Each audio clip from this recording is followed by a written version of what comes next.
Ayan po si tatay. Ang araw ngayon ay April 22. Lakad ka na yun. Para ka nang nagdahilan, no? Dahilan na po si tatay. Ayan na, hirap po yan maglakad. Ano pinagkaiba? Ano pinagkaiba, manager? Pagkaramdam tay? Magaya po pa ako. Palakpakan mo si Papa Jesus. Thank you, Lord. Galing na Hindi ko po ito maipilakad. Yan ang sinasabi ni wala ng Diyos. Ang tawag yan ay palipad hangin. Ito, 8,000. 8,000 po ito. Ayan po. 8,000 daw po yan. Sa'yo na yan. Napakaramdam mo tay? Magang na.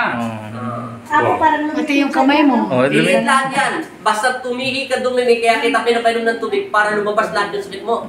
Hindi lalabas yan kasi doon yan nagmula sa katloob ng tiyan mo. Kailangan mapalabas sa isa dumi. Kaya kailangan niyang mugyan tubig. Ito ha, 8,000, walang kwenta yan. Huwag mo na dalhin sa loob ng bahay niyan. Maalas yan. Lahat ng higaan mo, ipagpag mo. Kung may pagpalit ng punda, palitan.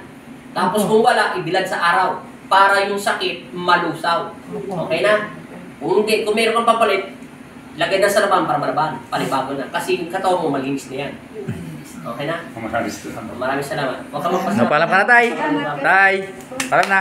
Thanks, guys. Salamat po. Okay.